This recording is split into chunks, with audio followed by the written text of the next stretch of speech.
Hello साथियों, नमस्कार। बहुत बहुत स्वागत है आपका मेरे चैनल ज्ञान कुटुंब एकेडमी में। दोस्तों, थोड़ा सा मुझसे एक गलती ये हुई है कि बहुत दिन से वीडियो नहीं बन पाए। करीब 2 हफ्ते बाद ये लगभग मेरे ख्याल से ये वीडियो आ रहा है। उसका भी रीज़न ये है कि थोड़ा सा मेरा स्वास्थ्य और एक छोटी सी घटना मेरे साथ हो गई थी। उस वजह से मैं ये वीडियो नहीं बना पा रहा था। अब स्वास्थ्य बेहतर है तो अब वीडियो लगातार करंट अफेयर्स पे बेसिकली ज़्यादा आएंगे। और सीटेट की जैसे कि डेट 31 जनवरी डिसाइड हो गई है, तो सीटेट पे भी आपके वीडियो अब ज़्यादा देखने को मिलेंगे, क्योंकि उसमें 3-4 चैप्टर हो चुके हैं और 2 ही 3 चैप्टर और बाकी हैं। और साथ साथ अब उसकी पीडियालॉजी पे भी क्वेश्चन मैं कराऊंगा, क्योंकि पीडियालॉजी पे क्वेश्चन ज़्यादा आते हैं, तो पीडियालॉजी पे बेस्ड क्वेश्चन ही मैं कराऊंगा उसकी प्रैक्टिस, क्योंकि प्रैक्टिस ज़्यादा ज़रूरी है। तो प्राइमरी वालों, आपके लिए पर्यावरण तो देखिए मैं पूरा करा ही चुका हूँ। पर्यावरण अगर आप उतना कर लेंगे तो आपके लिए सफिशिएंट है। अब आपको सिर्फ ध्यान देना है बाल विकास और उसके पर्यावरण पे।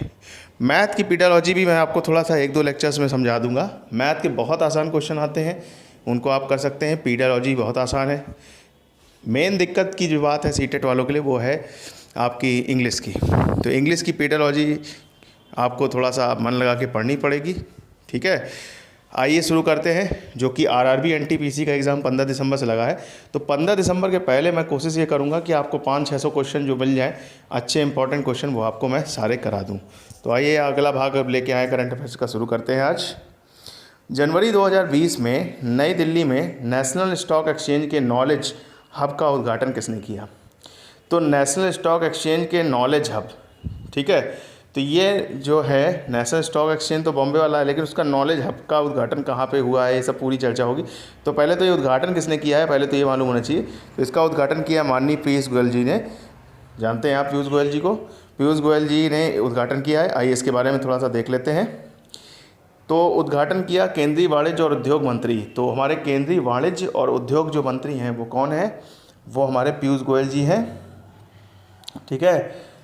इन्होंने नेशनल स्टॉक एक्सचेंज परिसर में नॉलेज हब का आपका क्या नाम है स्थापना करी है। इस केंद्र में आर्टिफिशियल इंटेलिजेंस के माध्यम से आर्थिक गतिविधियों के विषय में सीखने की सुविधा उपलब्ध है। मतलब जो नया हब जो बन रहा है उसमें बेसिकली, और आप जान रहे हैं जो नई टेक्नोलॉजी है वो पूरी आर्टिफिशियल इंटेलिजेंस यानी एआई टेक्नोलॉजी बेस्ड है। तो एआई क्या होता है आप जानते हैं, जैसे कि मानव ब्रेन होता है वैसे ही आर्टिफिशियल मानव ब्रेन की तरह वो वर्क करता है। मशीनरी पूरी बिल्कुल ऐसे वर्क करेगी जैसे कि मानव ब्रेन वर्क करता है।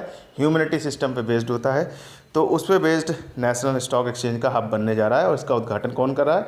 पीयूष गोयल जी, जो कि केंद्रीय वाणिज्य उद्योग मंत्री हैं। अगला क्वेश्चन देखते हैं। हाल ही में एवियन इन्फ्लुएंजा वायरस के H9N2 वायरस के संक्रमण का पहला मामला भारत के निम्न में से किस राज्य में आया? अब देखिए, अभी तक कोरोना के ऊपर क्वेश्चन तो बहुत हो जाते हैं, अब ये नया वायरस का एक मामला आया है, ठीक है। तो ये नया वायरस, पहली बात तो नाम क्या है? Avian influenza. इसका जो फॉर्मूला है, या एक तरीके से सिंबल का है, फॉर्मूला नहीं बोलेंगे, सिंबल जिससे रिप्रेजेंट किया जा रहा है H9N2, ये भी पूछा जा सकता है आपको। तो ये एवियन इन्फ्लुएंजा वायरस जो है H9N2 कहाँ पर भारत में आया है? ये आ तो फॉरेन में चुका है था पहले ही, लेकिन भारत में इसका पहला मामला उठा है, वो आया है महाराष्ट्र में। इस तरीके से याद करिए, महाराष्ट्र में सबसे ज़्यादा केसेस आए हैं कोरोना के, तो यहीं पर ही H9N2 या एवियन इन्फ्लुएंजा वायरस भी आया है। आगे देखते हैं, इसके बारे में थोड़ा सा देख लेते हैं। वायरस ए का एक दुर्लभ उपप्रकार है H9N2। एक वायरस ए का एक दुर्लभ उपप्रकार है, इन्फ्लुएंजा वायरस है ये। इससे प्रभावित प्राणी कौन होते हैं? मानव और पक्षी होते हैं, ठीक है।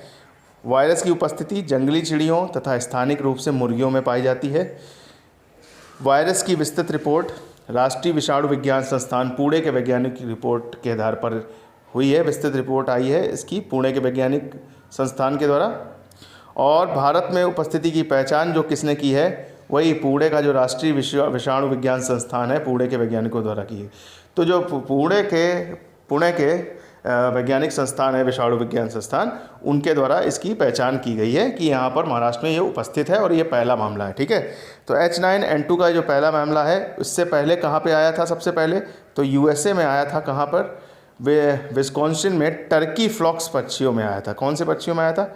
टर्की फ्लॉक्स पक्षियों में वर्ष 1966 में पहला मामला आया था। सोचिए, इतने समय पहले आया था, लेकिन अभी तक इंडिया में नहीं था। अब इंडिया में पहली बार आया है, और ये किसको हुआ है? एक 17 वर्षीय बालक को हुआ है। किसको हुआ है? एक 17 वर्षीय बालक को हुआ है, ठीक है।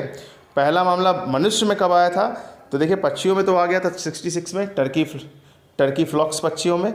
लेकिन मनुष्य में अगर पूछा जाए कब आया था ये मामला, हांगकांग में आया था। जाहिर सी बात है चाइना में ये सब कलाकारी, चाइना हांगकांग तो अलग देश है लेकिन वो चाइना में ही आजकल इन्वॉल्व हो गया। तो हांगकांग में वर्ष 1998 में ये मामला आया था। ठीक है। अन्य देश जो प्रभावित है चीन, बांग्लादेश, पाकिस्तान, मिस्र आदि, इससे हैं लक्षण हैं बुखार, खांसी, श्वसन क्रिया में समस्याएं होती हैं।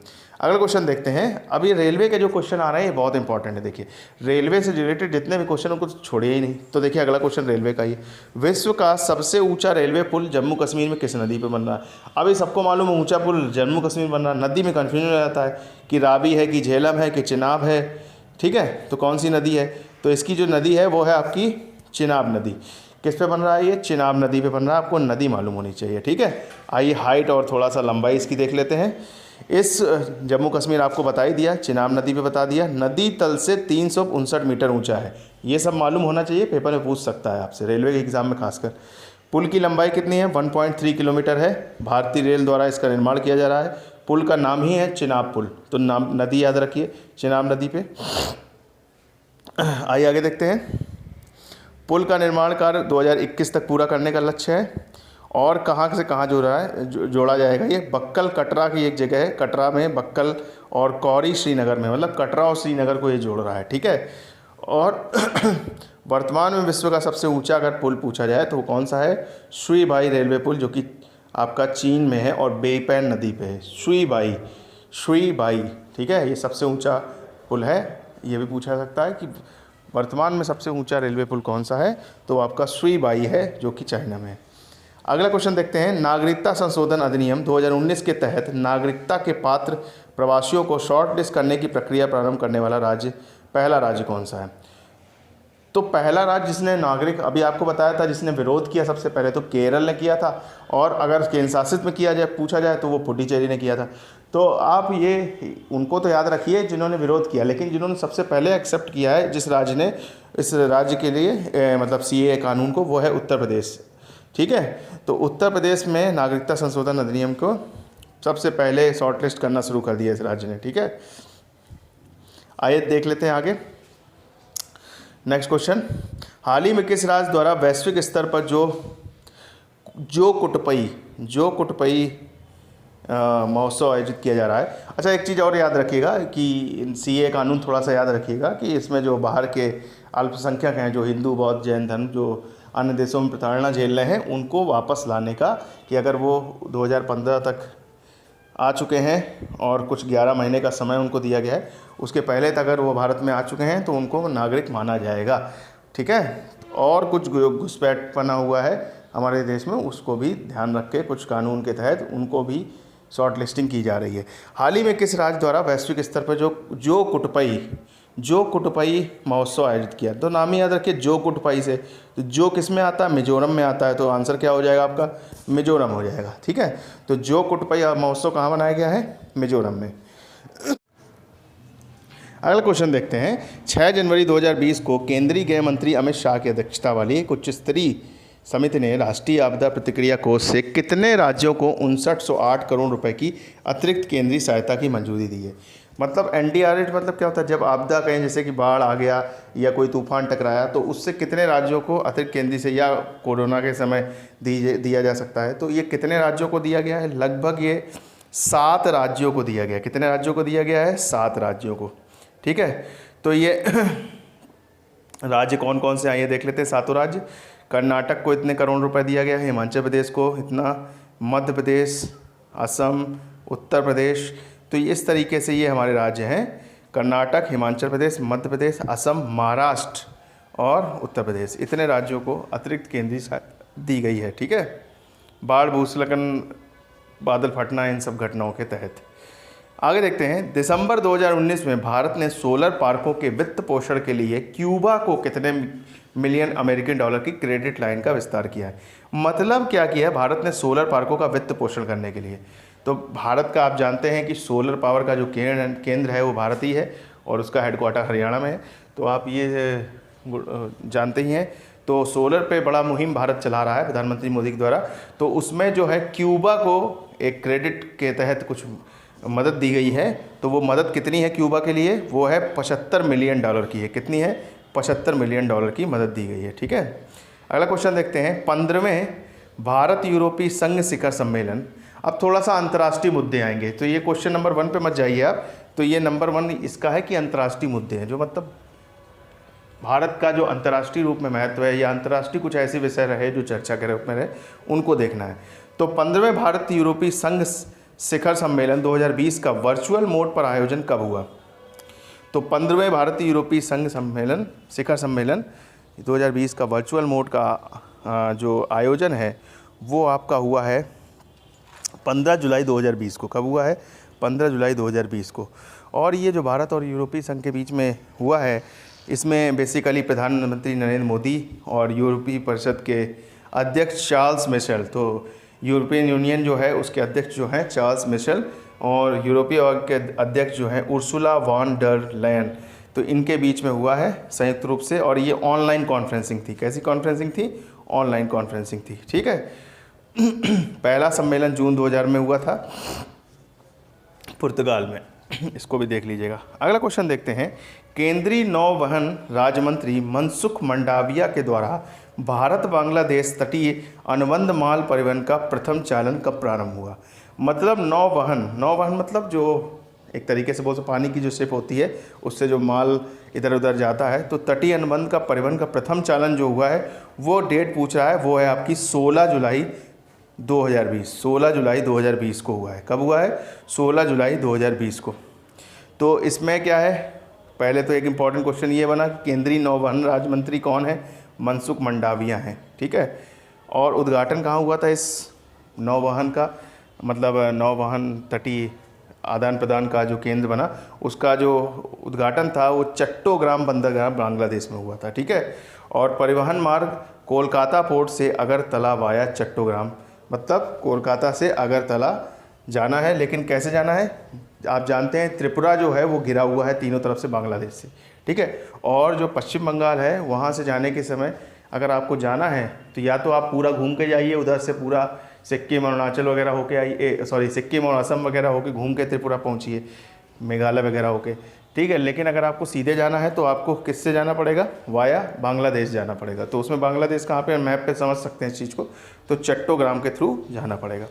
हाल ही में भारत ने किस देश के साथ एशिया में अफ्रीका में सक्रिय अन्वेषण की संयुक्त परियोजना पर काम करने का निर्णय लिया है? मतलब भारत ने किस देश के साथ एशिया में अफ्रीका में, मतलब एशिया में और साथ ही साथ अफ्रीका में सक्रिय अन्वेषण की संयुक्त परियोजना पर काम करने का निर्णय लिया है। मतलब एशिया और अफ्रीका में काम कर सके भारत संयुक्त रूप से। मतलब एशिया में तो भारत का प्रभुत्व है, लेकिन अफ्रीका में भी साथ ही साथ अपना कुछ जो नीतियाँ आती हैं, कुछ नए नए मामले आते हैं, कुछ नए फ़ायदे मिलेंगे देश को, तो किसके साथ वो अनुबंध किया है? तो ये मदद सबसे ज़्यादा कौन करेगा भारत की? रूस करेगा। रूस ही उसका सबसे बड़ा मित्र है, तो रूस के साथ ये अनुबंध हुआ है। अगला क्वेश्चन देखते हैं। CPJ द्वारा अंतर्राष्ट्रीय प्रेस स्वतंत्रता पुरस्कार 2020 की घोषणा कहाँ की गई है? तो CPJ क्या है इसको देखेंगे। तो अंतर्राष्ट्रीय प्रेस स्वतंत्रता पुरस्कार न्यूयॉर्क में घोषणा की गई है। ठीक है, तो न्यूयॉर्क में घोषणा की गई। इसका विषय क्या रहा इसको भी देखते हैं हम लोग। न्यूयॉर्क USA में इसकी घोषणा की गई है। और इसमें क्या हुआ है, कितने लोगों को पुरस्कार मिला ये देख लेते हैं। बांग्लादेश में शाहिदुल आलम को मिला है, मोहम्मद मुजेद को ईरान के हैं, इनको मिला है, और दोपो ओलो रुनपोमी ये नाइजीरिया के हैं, और स्वेतलाना प्रोकोपायवा रूस के हैं, इनको पुरस्कार मिला है इसमें। ठीक है, और ये CPJ क्या है? कमेटी टू प्रोटेक्ट जर्नलिस्ट्स, ये जो है इसका फुल फॉर्म है CPJ का, कमेटी टू प्रोटेक्ट जर्नलिस्ट। ठीक है, और इसका जो विषय था फियरलेस, आपकी journalist without fear and favour, ऐसे याद रखिएगा। मतलब बिना घबराहट के या बिना डर के जर्नलिज्म करना, पत्रकारिता करना, ये इसका थीम रहा है 2020 को। और किसका रहा है? 3 मई को प्रेस स्वतंत्रता दिवस मनाया जाता है, उसी के अवसर पे ये थीम रखी गई है। तो एक इम्पॉर्टेंट क्वेश्चन और बनता है कि प्रेस स्वतंत्रता दिवस या प्रेस फ्रीडम डे किस दिन मनाया जाता है, ये आपको मालूम होना चाहिए। 3 मई को मनाया जाता है, और ये अभी कुछ ही दिन पहले, कुछ सालों पहले ही अभी घोषित हुआ है। 3 मई को ये घोषित हुआ है। और इसकी जो थीम है journalism without fear and favour, मतलब बिना किसी डर और किसी पक्ष के करना। ठीक है, अगला क्वेश्चन देखते हैं, हाल ही में किस दक्षिणी अमेरिकी देश में भारतीय मूल के व्यक्ति को राष्ट्रपति चुना गया? बहुत इंपॉर्टेंट क्वेश्चन है भाई, क्योंकि सोचिए दक्षिण अमेरिकी देश में भारतीय मूल का व्यक्ति राष्ट्रपति बना है, तो ये सबसे इंपॉर्टेंट बात है। तो ये क्वेश्चन जाहिर सी बात है पूछा जाएगा। तो ये कहाँ का देश है? दक्षिण अमेरिका का सूरीनाम देश है। कौन सा देश है? सूरीनाम। बड़ा अटपटा सा आंसर है, सूरीनाम, और याद रखना भी आसान है। सूरीनाम जो है ये यहाँ का देश है जहाँ पर भारतीय मूल के राष्ट्रपति बने हैं, और उनका नाम क्या है? बड़ा आसान सा नाम है, चंद्रिका प्रसाद चान।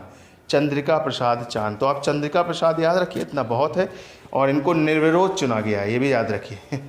और इनकी पार्टी का नाम है प्रोग्रेसिव रिफॉर्म पार्टी, जिससे ये जीते हैं। ठीक है, PRP।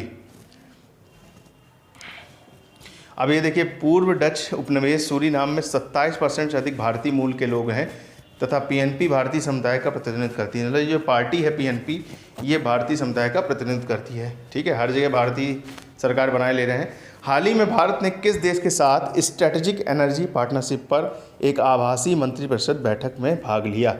मतलब स्ट्रैटेजिक एनर्जी मतलब पावर के थ्रू, पावर के लिए पावर जनरेशन या इलेक्ट्रिक एनर्जी, इसे जितनी भी एनर्जीज़ हैं, ठीक है, स्ट्रैटेजिक एनर्जी पार्टनरशिप के तहत क्या किया है? एक आभासी मंत्रिपरिषद बैठक भारत ने संयुक्त राज्य अमेरिका के साथ की है। ठीक है, स्ट्रैटेजिक एनर्जी पार्टनरशिप। ठीक है, दीर्घकालिक ऊर्जा साझेदारी का निर्माण करना। और देखिए आगे ना बात, आधार स्तंभ क्या है? बिजली एवं ऊर्जा दक्षता, तेल एवं गैस, नवीकरणीय ऊर्जा, सतत विकास। मतलब जितनी भी टाइप से हम लोग प्रोडक्शन करते हैं इलेक्ट्रिसिटी का, वो सारे चीज़ें इसमें आएंगी। तेल, गैस, नवीकरणीय ऊर्जा, सतत विकास, सारी चीज़ों पर इस पर चर्चा हुई है। ठीक, आइए आगे देखते हैं। मई 2020 में किस देश ने मुक्त आसमान संधि से अलग होने की घोषणा की है? मतलब ट्रेटी ऑन ओपन स्काइज। मुक्त आसमान संधि मतलब इसी एक संधि है बेसिकली। इसमें जो देश शामिल होते हैं वो क्या करते हैं, इसके तहत बंधे होते हैं कि आप कोई भी सीमा, जो हवाई सीमा है, उसका उल्लंघन नहीं कर सकते हैं। ठीक है, उसके कुछ नियम हैं। तो रूस और अमेरिका की आपस में बड़ी ठनी रहती है। तो रूस के हस्तक्षेप की वजह से अमेरिका क्या हुआ है, अपना इससे नाराज़गी जाहिर करते हुए अमेरिका ने इससे अपने आप को अलग कर लिया है। तो इसका आंसर क्या है? किसने अलग कर लिया है? संयुक्त राज्य अमेरिका ने। रूस द्वारा इस संधि की अवहेलना के कारण अमेरिका ने इसको, डोनाल्ड ट्रंप ने घोषणा की कि हम ट्रेटी ऑन ओपन स्काइज से अपने आप को अलग कर रहे हैं। आइए आगे देखते हैं। 22 मई 2020 को भारत के स्वास्थ्य एवं परिवार कल्याण मंत्री डॉक्टर हर्षवर्धन ने WHO के कार्यकारिणी बोर्ड के किस सत्र की अध्यक्षता की? अब पहली बात तो ये याद रखिएगा कि WHO में भारत का कौन सा अभी हाल में ही अध्यक्ष के रूप में, WHO में कार्यकारिणी अध्यक्ष के रूप में जिसने भाग लिया या कार्यकारिणी अध्यक्ष के रूप में मतलब मीटिंग को असेंबल किया, तो वो कौन है? हमारे डॉक्टर हर्षवर्धन, जो स्वास्थ्य मंत्री हैं WHO के कार्यकारी बोर्ड के। इन्होंने 147वीं मतलब सत्र की मीटिंग की अध्यक्षता की है। कौन से? 147वें सत्र की, ये भी याद रखिएगा। WHO के कार्यकारिणी अध्यक्ष के रूप में इन्होंने 147वें जो सत्र था उसकी अध्यक्षता इन्होंने की है। ठीक है, आयोजन कहाँ हुआ था इसका? स्विट्जरलैंड, जिनेवा में हुआ था। कोविड-19 पर एजेंडा तैयार करना इसका उद्देश्य था। विषय क्या था? WHO की महामारी की प्रतिक्रिया एवं स्वतंत्रता जांच करने का आह्वान। ठीक है, आइए आगे देखते हैं। जून 2020 में टाइम्स हायर एजुकेशन THE द्वारा जारी की गई द यंग यूनिवर्सिटी रैंकिंग में भारतीय संस्थानों में किसने उच्च स्थान प्राप्त किया है? तो यंग यूनिवर्सिटी रैंकिंग है, बहुत इंपॉर्टेंट क्वेश्चन है। यंग यूनिवर्सिटी रैंकिंग मतलब जो अभी जवान यूनिवर्सिटी है, नहीं ऐसा नहीं बोलते। यंग का मतलब ये होता है कि जो अभी हाल में ही नई यूनिवर्सिटीज़ बनी है, IITs बनी है, जिन्होंने बहुत अच्छा काम करना शुरू किया, उनके आधार पर रैंकिंग की जाती। तो उसमें जो पहला स्थान माफ़ करिएगा मिला है, वो मिला है आपको IIT रोपड़ को मिला है। ठीक है, किसको मिला है? IIT रोपड़। ठीक, तो इसमें पहला मतलब भारत में है, लेकिन ओवरऑल टॉप 100 में 62वीं रैंक है भारत की। ठीक है, तो टॉप 100 में भारत के 2 संस्थान हैं, IIT रोपड़ 62वें स्थान पे और इंदौर उससे थोड़ा ही से पीछे 64वें स्थान पे IIT इंदौर है। ठीक है, इसको याद रखिएगा। और प्रथम जो रैंक है यंग यूनिवर्सिटी की रैंकिंग में, वो है साइंस एंड टेक्नोलॉजी, विज्ञान और तकनीकी विश्वविद्यालय, हांगकांग। ठीक है, तो इसको याद रखिएगा। यंग यूनिवर्सिटी रैंकिंग में IIT रोपड़ 100 टॉप 100 में भारत की तरफ से और IIT इंदौर है। जून 2020 में संयुक्त राष्ट्र जनसंख्या कोष द्वारा जारी state of world population 2020 report के अनुसार पिछले 50 वर्षों में सर्वाधिक लापता होने वाली महिलाओं की संख्या के आधार पर भारत का कौन सा स्थान है? तो सर्वाधिक कहाँ पर महिलाएं लापता हुई हैं, ये बहुत ही शर्म की बात है हमारे लिए। सबसे ज़्यादा भारत यहाँ पर सेकंड पोजीशन पे है पूरे वर्ल्ड में। सोचिए भारत किस स्थान पर है? दूसरे स्थान पर है जहाँ पर सबसे ज़्यादा महिलाओं की किडनैपिंग हुई है। ठीक है, ये थोड़ा गंभीर विषय है। अगला क्वेश्चन देखते हैं। 26 जून 2020 को संपन्न 36वें एशियान शिखर सम्मेलन की अध्यक्षता किस देश ने की? तो ये जो 36वां एशियान सम्मेलन, पहले तो ये ध्यान रखना है 36वां एशियान शिखर सम्मेलन, इसकी अध्यक्षता वियतनाम ने की है। कहाँ की है? वियतनाम ने की है। ठीक है, किस देश ने की है? वियतनाम ने की है। और ये हनोई में हुआ था, हनोई वियतनाम में 36वां एशियान शिखर सम्मेलन। ठीक है, और इसके प्रधानमंत्री कौन है? निगुएन जुआन फुक प्रधानमंत्री हैं वियतनाम के। तो ये हनोई में इसका आयोजन स्थल था और इस समय सब चीज़ें वीडियो कॉन्फ्रेंसिंग के द्वारा ही चल रही क्योंकि कोविड-19 का असर है। अगला क्वेश्चन देखते हैं कि सतत विकास सूचकांक 2020 में स्वीडन को पहला स्थान प्राप्त हुआ। देखिए दो कथन है, इनमें से बताना है कौन सा सही है कौन सा गलत है। सतत विकास सूचकांक 2020 में स्वीडन को पहला स्थान प्राप्त हुआ। सूचकांक में भारत को 117वां स्थान प्राप्त हुआ। तो पहले तो मैं बार बार आपसे ये कह रहा हूँ कि जितने भी आपको सूचकांक हैं वो एक साथ बना लीजिए। ठीक है, क्योंकि ये क्वेश्चन जरूर आता है सूचकांक से रिलेटेड। ठीक है, तो जैसे यहाँ पर है सतत विकास सूचकांक, सस्टेनेबल डेवलपमेंट ठीक इंडेक्स है, तो सतत सूचकांक में स्वीडन का पहला स्थान प्राप्त हुआ, ये कथन बिल्कुल सही है। और भारत को 117वां स्थान प्राप्त हुआ, ये भी सही है, यानी आंसर सी होगा इसका। 1 और 2 दोनों सही हैं। ठीक है, तो स्वीडन पहला है और भारत का 117वां स्थान है। थोड़ा सा इसको देख लीजिएगा कि टोटल 193 देश इसमें, ज़्यादातर देखिए टोटल 193 ही देश लगभग सब में लिए जाते हैं। जितने आपके लगभग यूएन में सदस्य होते हैं उन्हीं को ही शामिल किया जाता है। अगला क्वेश्चन देखते हैं। जुलाई 2020 में रोज क्रिश्चियन ओसास्कू रापोंडा किस देश की पहली महिला प्रधानमंत्री नियुक्त हुई? मतलब इस देश में अभी तक कोई भी महिला प्रधानमंत्री नहीं बनी थी और इसका नाम है क्रिश्चियन ओसुस्का रापोंडा। तो ये कहाँ की पहली महिला प्रधानमंत्री हैं? ये आपकी हैं गैबन की पहली महिला। नाम ही थोड़ा सा अलग सा है तो देश भी अलग याद रखिएगा। गैबन कौन सा देश है? गैबन। ठीक है, आइए आगे देखते हैं। जुलाई 2020 में विश्व बैंक द्वारा जारी आय स्तर के आधार पर देशों का वर्गीकरण 2020-21 में भारत को किस वर्ग में रखा गया है? अब भारत को किस वर्ग में रखा गया, मतलब वर्ग आधार होता है कि भारत की प्रति व्यक्ति आय कितनी है। ठीक है ना, तो भारत में कितना प्रति व्यक्ति आय, मतलब कितनी इनकम है भारत की, तो उस आधार पर देशों को बांटा जाता है। तो भारत को रखा गया है निम्न और मध्यम आय वर्ग में। किस में रखा गया है? या तो निचला और मध्यम दोनों मतलब मिला के, मतलब मिडिल क्लास और लोअर क्लास दोनों टाइप के वर्ग में रखा गया है इसको। ठीक है, क्योंकि जो भारत की निम्न आय वर्ग वाले जो देश होते हैं उनके बारे में थोड़ा सा देख लीजिए। यहाँ पर निम्न आय वर्ग वाले जितने भी देश होते हैं उनकी जो राष्ट्रीय आय होती है वो $1036 से कम होती है, ये कुछ डाटा है। और जो निम्न मध्यम वर्ग है जो भारत का है वो $1036 से $4045 के बीच में होती है। ठीक है, इसी प्रकार उच्च मध्यम वर्ग की है $4046 से $12,535 और उच्च वर्ग की है $12,535 से ऊपर। ठीक है, तो भारत किस में है? निम्न मध्यम आय वर्ग में। ठीक, तो निम्न आय वर्ग में 28 देश हैं, निम्न मध्यम आय वर्ग में 50 देश हैं और उच्च मध्यम आय वर्ग में 56 देश हैं। उच्च आय वर्ग में देशों की संख्या 83 है। अगला क्वेश्चन देखते हैं। जुलाई 2020 में किस देश में भूस्खलन के कारण 162 लोगों की मृत्यु हुई? मतलब कहाँ पर एक अर्थक्वेक आया था जिसकी वजह से, मतलब भूस्खलन मतलब जो भूमि है फट जाना, भूस्खलन लैंडस्लाइडिंग एक तरीके से। तो कहाँ पे हुआ था? 162 लोगों की, वो हुई है म्यांमार में हुआ है। कहाँ पर हुआ है? म्यांमार में ये घटना हुई है। ठीक है, म्यांमार जेट विश्व का सबसे बड़ा स्रोत है, एक प्रकार का हरा पत्थर। म्यांमार जेट विश्व का सबसे बड़ा स्रोत है, ये एक इसकी खदान है। वहाँ पर भूस्खलन हो गया था तो क्या हुआ था, वहाँ पर लोग काम कर रहे थे उस खदान में, तो वो वहाँ की जो चट्टान है वो टूट गई होगी और उन मज़दूरों पर गिर गई होगी। तो एक प्रकार का हरा पत्थर जो है ये म्यांमार जेड में पाया जाता है। विश्व का सबसे बड़ा स्रोत है, ये भी याद रखिएगा।